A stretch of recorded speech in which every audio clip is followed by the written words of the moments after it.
Welcome to the In Love with PMDD podcast. I am your host, Dr. Rose, your PMDD relationship psychotraumatologist, and I help you stop the monthly PMDD breakups. PMDD is premenstrual dysphoric disorder. It is in approximately 1 in 5 women, and it makes you want to break up with your partner approximately 1 to 2 weeks before your period every single month.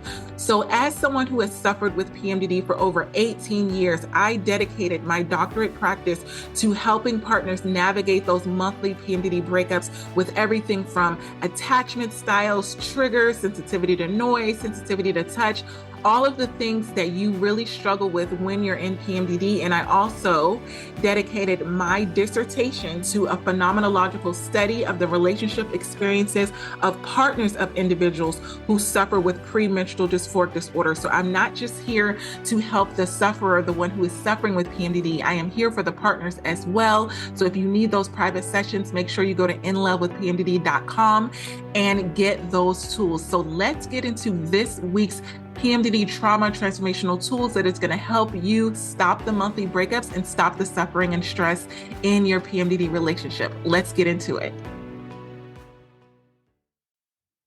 Today, we're going to be talking about one of my most impactful tools as a PMDD partner, meaning the partner that has PMDD and the partner that doesn't have PMDD, and that is the ability to self-soothe.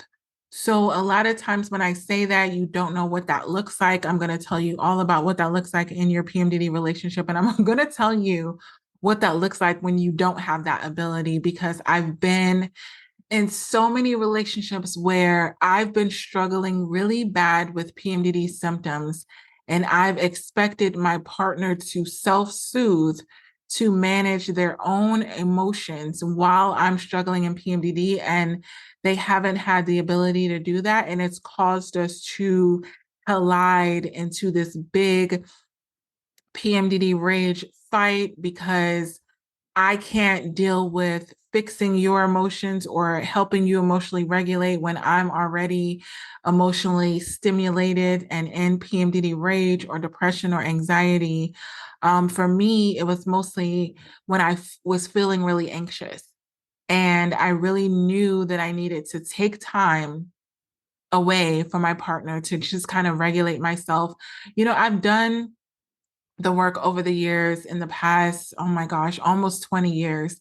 I've done the work of regulating myself when I feel like I'm getting overwhelmed. I know what it feels like in my body. I know what it feels like in my mind when PMDD is taking over. I say it's like when it's like the water going up, like if you were in a bathtub and the water was almost about to go over your head. There's a lot of times where I feel like PMDD is about to take me over and I just need to get out of the bathtub.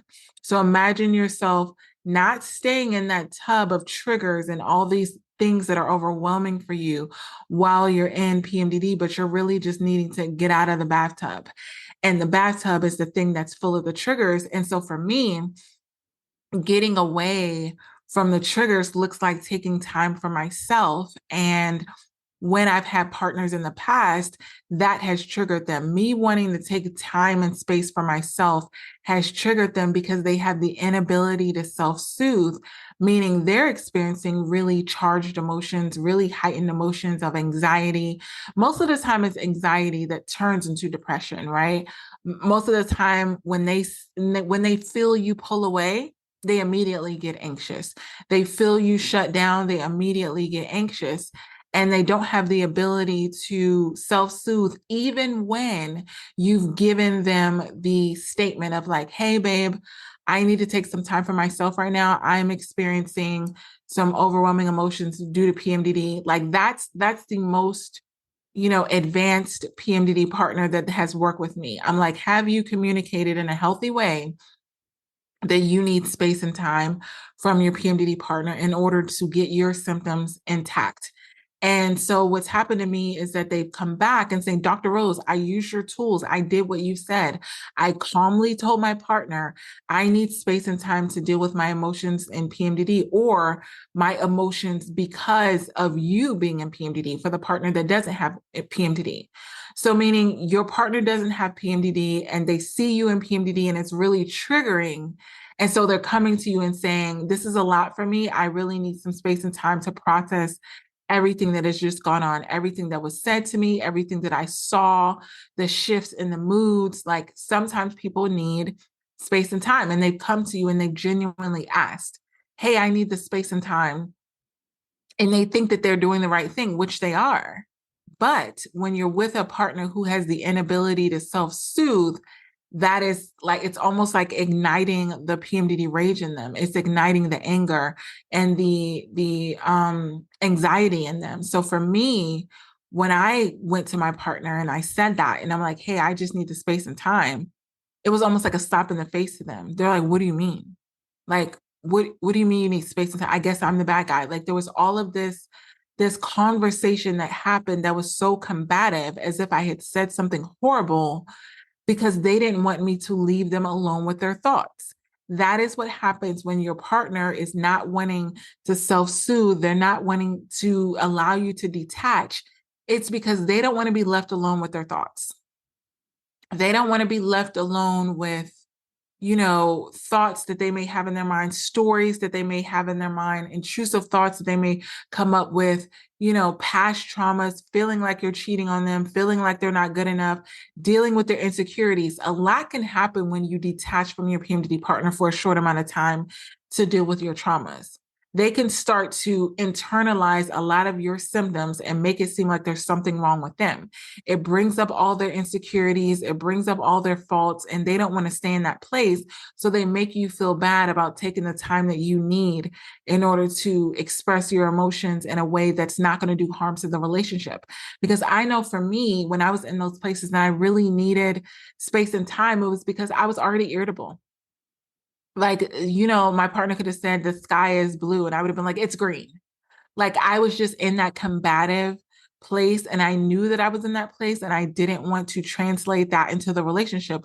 So I did what I thought was best, which was, ask to take space. First, I used to take space. Then as I got further in my journey, I said, you know what? I can't just walk away. I have to tell them that I'm walking away, even though they could clearly see me walk away. But I need to explain to them that I'm walking away and why I'm walking away. And that's a healthy way to do it. But when you're dealing with a partner that doesn't know how to self-soothe, they don't know what to do in the meantime.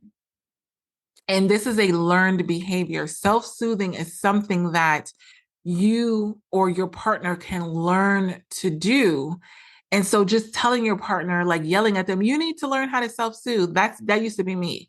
I used to say, you need to learn how to self-soothe. They didn't know what that looked like. They thought that was like a comeback, like I was trying to argue with them.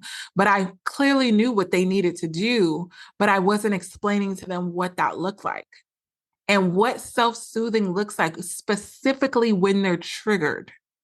When they are triggered and they're wanting to go off and they're feeling neglected and they're feeling abandoned and they're feeling rejected. And if this is you, you need to learn how to self-soothe without depending on your partner to fix it for you. Those are very uncomfortable emotions that you have. Feeling rejected, feeling, insecure, feeling jealous, all of these things. Like, say if you're going to do something, this used to happen to me a lot. I was going to do an activity, and a couple of my partners have been cheated. Actually, the majority of my partners have been cheated on before. So there's that. And and I'm a free spirit. I love to be out. I don't necessarily need to be with a group of people. So it makes it very weird. It's like, oh, you're going out. Like you're going to the movies, but you're not going with anyone. Like you're going to dinner, but you're not going with anyone. Like you're going to the spa, but you're not going with anyone. I'm not a person that needs a lot of people in order to do things. So I noticed that it takes a special kind of individual that can be with someone like me without having insecurities, without feeling like something, skeptical is going on, something, shady is going on, when I'm really just by myself enjoying my own company. I love me and my company so much that if I didn't have the ability to be hanging out with someone else for the rest of my life, I could probably do it. Does that make me an introvert? No, I love to be around people. I love to see people enjoy life. But if you follow me on Instagram, In Love with PMDD, a lot of times when I'm traveling and I'm doing these adventures, I'm not the person that's with a whole bunch of people.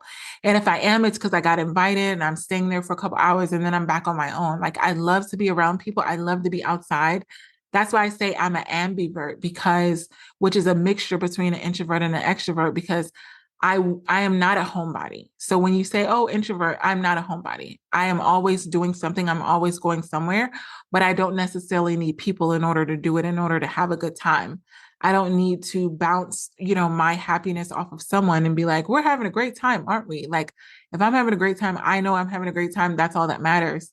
And I love seeing other people enjoy life. Like, that's something that brings me joy when I see people that are free and they're just letting go of their stress, letting go of their anxieties, letting go of their depression, and they're just being free. And I love being in environments that constitute that. So what does that mean? That means I love going to concerts.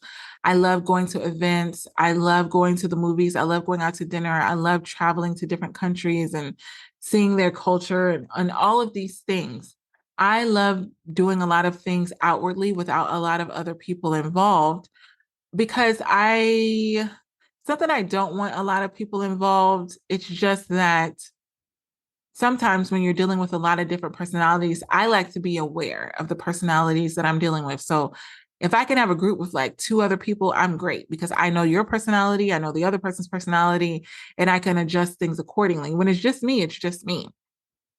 So when you're dealing with someone that's been cheated on before and there's been a history of infidelity, not necessarily with you, but with their existence, then when they see you do a lot of things on your own, it can be very triggering. So I had to be aware of that. And I had to, really be mindful again as I'm going, as I'm single and like being with someone in the future, just recognizing I can't be with someone that is insecure. I can't be with someone that's jealous, because they're going to create stories in their minds about things that I'm doing that I'm not necessarily doing, but they're really feeling like I'm doing them. And then I'm going to pay for that. Like, there's some people that can deal with that, but I just know for me, it is such a trigger, because I have the best intentions for people. I want people to feel free. I don't want them to feel constricted. I don't want to accuse anyone of anything. So like, it's such the opposite of my personality that I find it really, really hard to deal with. So when I say self-soothe, means if I go out to do something by myself and I just say, hey, babe, I'm communicating with you, I'm going to do this. And, I'll talk to you when I'm done, or blah, blah, blah. If the ability to self-soothe is if they feel triggered by me being out. Maybe it's been a couple hours. I like to go to the spa, and some of the spas I go to, you put your phone in the lockers and you just spend time. You're floating in a hot pool, a cold pool, a sauna, a steam room. You're getting a massage, you're getting a facial, you're getting a body scrub. Like, these are things that I do every single month that I'm just unavailable for a couple hours, because that's just me. Because I pour so much into other people that I need these spaces and times where I'm pouring into myself. And if that triggers a PMDD partner, what that looks like is, they can become jealous, they can become insecure, they can start questioning you about what you're really doing. And what self-soothing does is, when they become triggered in the PMDD relationship because of something that I'm doing or saying or anything like that, is they have strategies that they can do in the meantime to manage their emotional response to me and to themselves. And so what that can look like is they can take a pause. When your partner is immediately feeling triggered, the partner can take a moment to step back from the situation and ask themselves, is my partner really doing something malicious? And if that's yes or no. If they know that no, your partner, say if I'm going to the spa and I'm going to the spa for a couple hours, let's use that as an example because it's really going to help. And when they're triggered, the way that they self-soothe is they stop and ask themselves, is my partner really doing something malicious? Did they communicate to me that they were going to do this? Like, they're not being secretive. And so it's giving themselves time to breathe and gather their thoughts before they're immediately responding and doing damage to the relationship, before they're immediately sending that text that does a lot of damage, before they're accusing you and saying, I know what you're doing. I know what you're doing. You're probably there with somebody else. And all of these accusations that are absolutely going to cause conflict and fights and arguments in your PMDD relationship. You're taking that time to just say, you know what? Is my partner doing anything to harm me or to hurt me? If the answer is no, then you can move on to the next step, which is deep breathing, right? And this can only last for a minute. Like, I know when you think about deep breathing, you're like, ooh, like it's this big woo woo thing. But when I say deep breathing, I mean in the moment when you're feeling triggered, literally 60 seconds of this can stop you from sending that text, can stop you from calling that person and blowing their phone up, can stop you from excessively looking at their social media to try to figure out what they're doing. You're engaging in this deep breathing that pauses all of that stress and anxiety that you're feeling. I don't care what the counts are. I'm not a breathwork person, so I'm not like that person for that. Like I use deep breathing, but I don't use it in like a, I can't give you the names of it, but I know that I 100% do the deep breathing. Um, and it's just holding your breath for a couple of seconds and exhaling. With me, everything has to be with movement. So if I'm doing deep breathing, I am moving. I am walking while I'm deep breathing. You know me, if you watch me on Instagram and I vlog every single day, I'm known for taking a walk. And when I'm taking a walk, I'm doing the deep breaths. I'm like, when I feel like I want to send that text message, when I feel like I want to go to my PMDD partner, when I feel like I want to do damage because they're triggering me when I'm trying to get my space in PMDD. And the next thing I use is my mantras. When I use my mantras, if you're my private client, you know all about this. I give you mantras all the time. My mantras have to do specifically to the situation that I'm dealing with.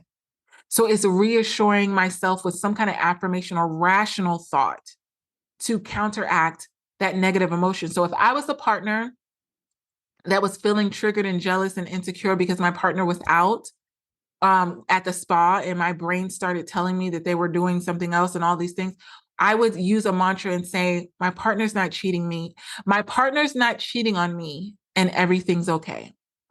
My partner is not cheating on me and everything's okay. I would repeat that mantra, whether you repeat it out loud or you repeat it in your mind. Because what that's doing is calming your nervous system down. It's stopping you from being offended. It's stopping you from being jealous. It's stopping you from feeling insecure because you're letting yourself know you're safe. It's okay. It is okay. It is okay. My partner's not cheating on me and it's okay. My partner's not cheating on me and it's okay. You have to say this again and again and again in order to self-soothe. This is what I mean by you're doing the work. You're not calling them and expecting them to tell you something to calm you down. Because whatever you're expecting from them, it's not your partner's job to calm you down when you're triggered because of something that they've done. I'm going to repeat that. It is not your partner's job to calm you down when they triggered you because of something that they've done. It is your job to self-soothe. It's your job to be mindful, which is the next tool. And you're practicing mindful by you're staying in present in the moment and you're saying, you know what? I'm triggered right now. The mantra for that is I'm triggered right now and I need to do something about it. You're recognizing that you are triggered. You're recognizing that you have something to deal with in the moment. It's not necessarily something that your partner is doing. It is, I am feeling triggered right now and I need to do something about it. And you need to figure out what that thing is. And this is why I always tell private clients, you have to know the things that you do that take you out of those moments of being triggered. That is what self-soothing is. It takes you out of those moments of being triggered. For me, it is 1000% movement. So I need to move. So what that means is I don't even need to, like, in the mornings, I do my PMDD partners morning routine where I do movement because I wake up with a lot of negativity. I wake up with a lot of anxiety. I wake up with a lot of depression when I'm in PMDD. So I immediately move. But if it's the middle of the day and my partner has triggered me or a partner that I have been with has triggered me and I feel stressed and I feel overwhelmed and I feel frustrated, I'm immediately moving my body. I'm going outside. I'm going outside in nature and I'm going for a walk because walking for me is something that is accessible for whatever situation that I'm in with my PMDD partner at the time, right? It is a situation where you can go for a walk at any time. I've gone for walks in airports. I've gone for walks, like when we're at dinner, I've gone for a walk and I'm like, oh, I'll be right back. It doesn't take long to self-soothe. I think the misconception is that self-soothing looks like this hour to 2 hour to 3 hour long thing. You can self-soothe within 5 minutes. I've had conversations with private clients on many sessions where they've been out to dinner, they've been on date night, they've been on vacation, they've been wherever, and they've literally gone to the car and called me and had a private session and been able to self-soothe. So that's the next thing, is seeking support, that safe place to be able to really say whatever is going on in your mind. This is for the partner that has PMDD and the partner that doesn't. You literally need to get it out. And sometimes, a lot of times, you don't need to get it out with your PMDD partner because they're going to get defensive and they're going to take it personally, and it's going to cause more of a reaction out of them. So you really need to be able to get it out and just say what's really going on with you. So that's the next tool, is that when you feel like you're trying to self-soothe and you're triggered in the moment and your partner has said and done something, have a private session. This is why I created my mini sessions. My mini sessions are literally 30 minutes, and you just come on there and just tell me what's going on. And that can be 30 minutes while you're in your house, in your bathroom, in your closet. I've had them in the car. I've had them all over the place, because it's just, you need to just regulate your emotions and self-soothe yourself so that you don't do damage in your relationship that can last you days and days and days and days. So you're talking to someone in that safe place that knows what you're going through. I know what you're going through in PMDD, so I can talk you through it, but you're getting it out. You're not holding it in. And the next way that you can self-soothe in your PMDD relationship once you're triggered is you can do something to distract yourself. A lot of my private clients always do this. You can start reading. For me, distracting myself is watching Netflix, 1000%. And now it's like Netflix, Hulu, Peacock, like all of the different, like Amazon Prime Video, like all of the different, if I watch a movie, a specific kind, like a comedy or something light, or like reality TV, it completely distracts me from being triggered. So that if my partner says I need a moment, or if they don't say they need a moment, but I know that they need a moment, I'll just go watch a show. I'll get some yummy snacks and I'll watch a show. And by the time the show is over, by the time the movie's over, I'm not looking at them like they're crazy. I'm not being bitter, resentful, and all of these things. Going to a distraction is a very good way of not doing damage in your relationship and not letting your PMDD brain create a story in your mind that's not necessarily true. Distract yourself, read, draw, do a puzzle, go play golf, go play tennis, go play pickleball, which is apparently very popular here in California. Go play badminton, go to the gym, go talk to a friend, not about the trigger that you're having. Just go out. And if you're a person that doesn't like to go out and you want to stay in, here's what I say, what I will say that is not a good distraction.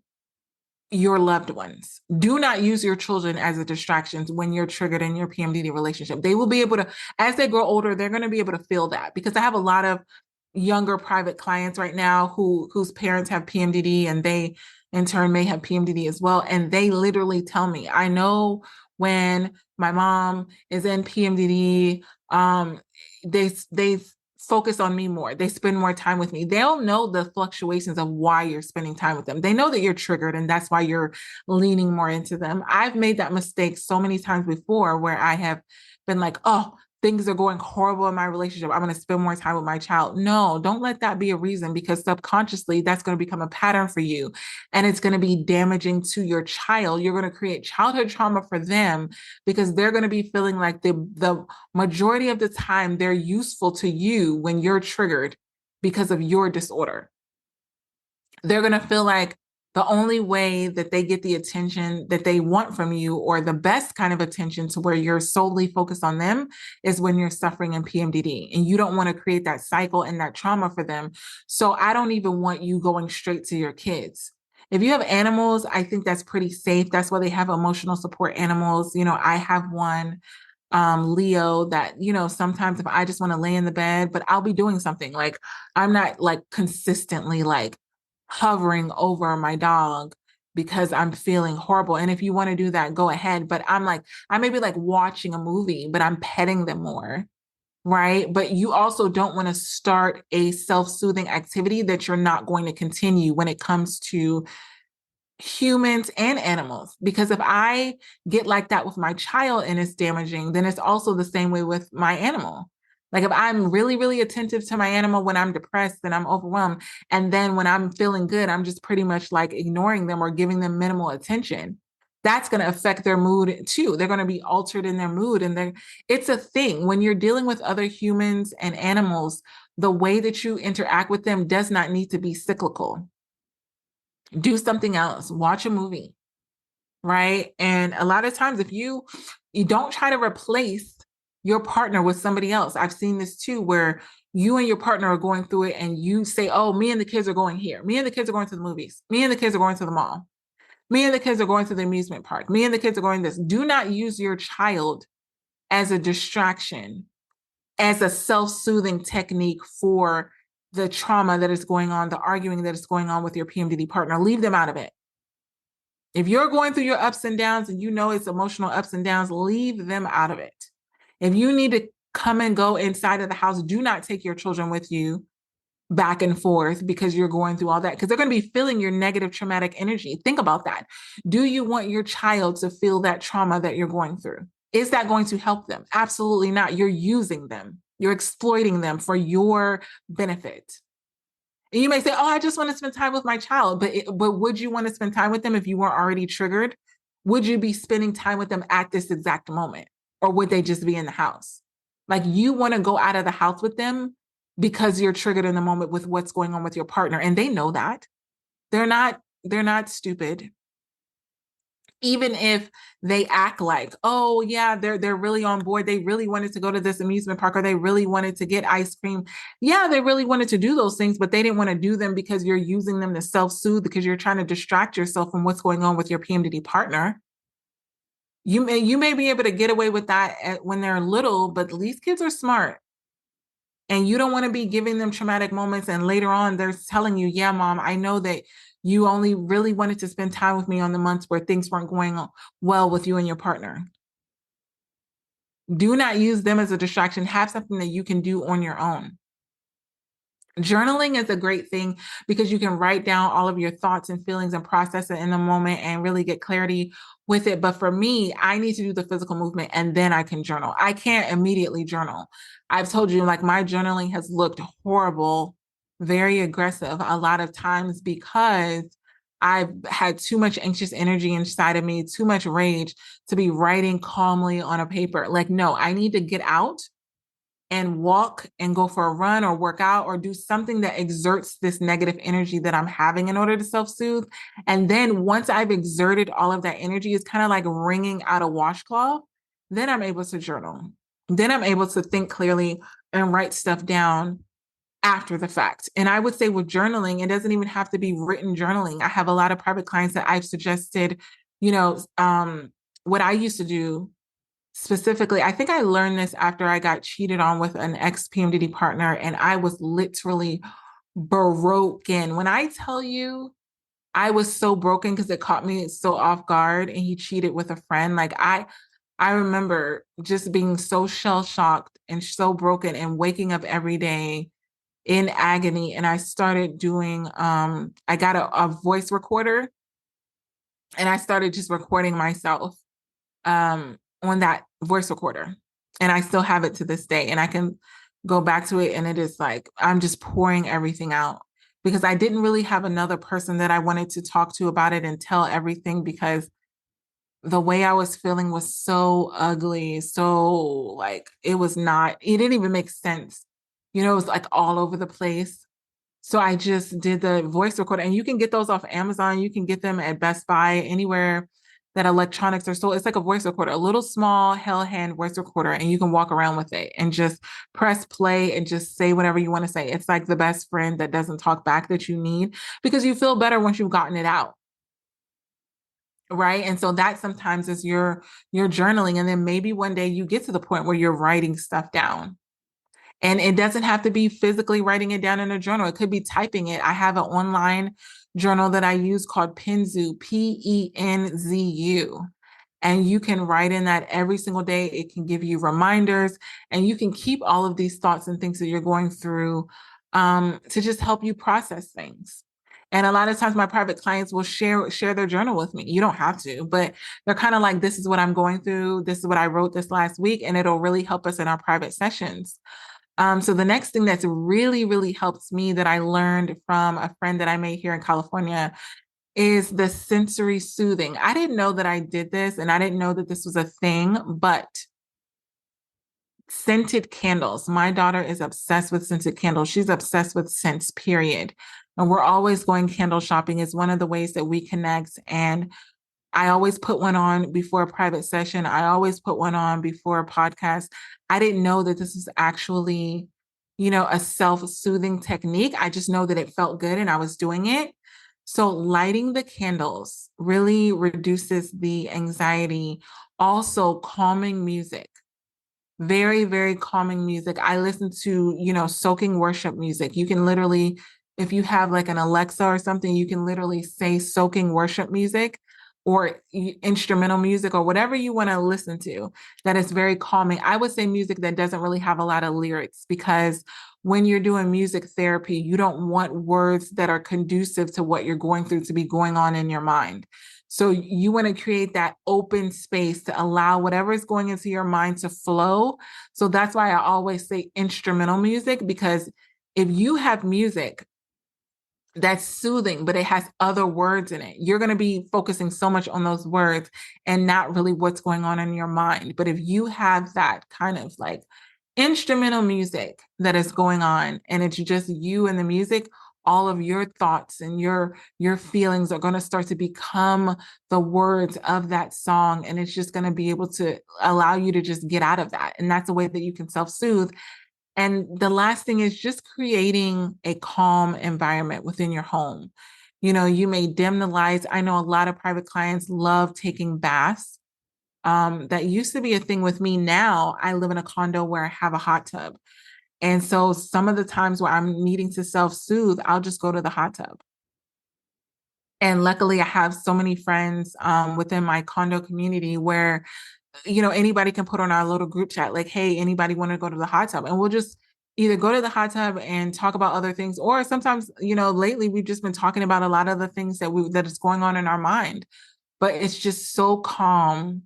And it's been normally in the evenings and it's normally at the end of the week. So you just have a chance to like decompress, or you can go alone. I've also gone alone a lot of times and just stayed in the hot tub and soaked with my intrusive thoughts. And I think it's so beneficial to create that space and time to self-soothe, so that when you're triggered in your PMDD relationship, you have some things to do about it. So these are the ways that you can self-soothe within your PMDD relationship. If you need something more customized, or you need something specific to what it is that you're going through, if you need some mantras, you can always go to inlovewithpmdd.com, have a private session, and we can customize some mantras.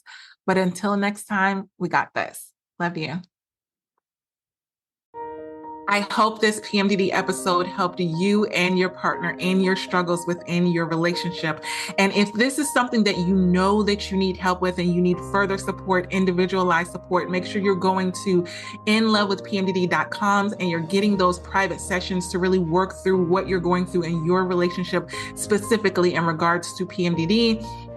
And also, I want you to leave a 5-star written review on Apple Podcasts. What this does is it helps other PMDD sufferers and partners find this show that can help them get these free PMDD relationship tools. I remember what it felt like to not know that there were tools out there specifically for PMDD relationships. So I want to make sure that you are sharing these tools with others, share them on your social media, share them with people that you know that are also struggling in their PMDD relationships. Until next episode, this is Dr. Rose, your PMDD relationship psychotraumatologist. One more thing, I almost forgot. I now have the Fresh Start PMDD Partners Workbook. What this workbook can do is, if you've had past traumatic experiences with your partner, past fights, past arguments, and they keep coming up every single month in PMDD, I created a Fresh Start Workbook so that you can deal with all of the traumatic experiences that have happened in the past in PMDD rage and all of these things, so you can stop going through the same cycle again and again and again. So get that workbook. It comes with a video episode of the actual podcast that I recorded on getting a fresh start in your PMDD relationship. So you're not continuing the same cycle again and again and again. So make sure that you get that workbook. And if you need those individualized counseling sessions, you know where to go, inlovewithpmdd.com. Until next time, we got this. Love you.